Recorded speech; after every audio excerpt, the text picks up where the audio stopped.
శాసన మండలిలోకి వైఎస్ఆర్ కాంగ్రెస్ పార్టీ సభ్యులు వెంకటేశ్వర స్వామి ఫోటో తీసుకొని వచ్చేసి గోవిందా గోవిందా అని చెబుతూ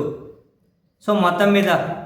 ఆ నెయ్యి సరఫరా చుట్టూ చర్చ జరగాలి అని చెప్పి వాళ్ళు వరుసగా నాలుగో రోజు కూడా వాయిదా తీర్మానం ఇచ్చి డిమాండ్ చేసినప్పుడు అలా దేవుడి ఫోటోలు తీసుకురావడం మీద ఇటు అధికార కూటమి మనం చూసాం, మంత్రులు పైవల కేశవ్ గారు లాంటి వాళ్ళు కూడా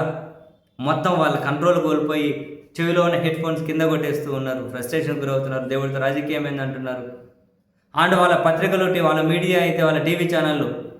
దేవుని తీసుకొచ్చి అల్లరి చేస్తున్నారు, దేవుని అల్లరి చేస్తున్నారు, దేవుని తీసుకురావడం ఏంటి, దేవుని మండలిలోకి తీసుకురావడం ఏంటి, ప్లకార్డులు ఏంటి అని చెప్పి వాళ్ళ మీడియా గగ్గోలు పెడుతూ ఉంటే ఆశ్చర్యం అనిపించింది.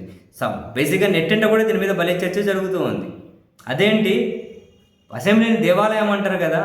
మరి దేవాలయం అని మీరే అంటారు, దేవాలయంలోకి దేవుని తీసుకొస్తే తప్పేంటి అని చెప్పి నెటిజన్లు ప్రశ్నిస్తూ ఉన్నారు. అదే అసెంబ్లీలోనే భగవద్గీత మీదనో లేకపోతే ఎవరు విశ్వసించే వాళ్ళు దాని మీద ప్రమాణం చేస్తారు కదా, మరి ప్రమాణం చేసినప్పుడు గుర్తుకు రాలేదా, మరి ఇప్పుడు దేవుని తీసుకొస్తే తప్పేంటి, దేవుని తీసుకొస్తే తప్పేంటి, అసెంబ్లీలో దేవుడు ఉంటే తప్పేంటి, అసలు రాజకీయం మొదలెట్టింది ఎవరు, ఇప్పుడు రాజకీయం అని చెప్పి గగ్గోలు పెడుతున్నది ఎవరు అని చెప్పి, జంతువుల కొవ్వు కలవలేదు అని చెప్పి సుప్రీంకోర్టు నియమించిన సిబిఐ చెప్పినా కూడా ఊరు వాడ ఫ్లెక్సీలు వేసి కల్తీ జరిగింది అని చెప్పింది ఎవరు, ఆ ఫ్లెక్సీలు వేసింది ఎవరు, ఆ దేవుని అల్లరపాలు చేసింది ఎవరు, దేవుని ప్రసాదానికి మగిలి అంటించింది ఎవరు,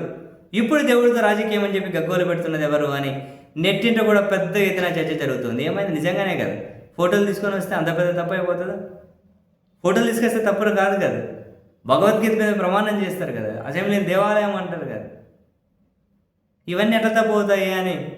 చాలామంది నెటిజన్లు ప్రశ్నిస్తూ ఉన్నారు. నిజంగానే అధికార కూటమి ఏ స్థాయి ఫ్రస్ట్రేషన్లో ఉంది, అధికార కూటమి ఏ స్థాయిలో ఆందోళనకు గురవుతుంది, ఎంత డిఫెన్స్లో పడిందో వాళ్ళ మాటలు, వాళ్ళ చేష్టలు, వాళ్ళ బాడీ లాంగ్వేజ్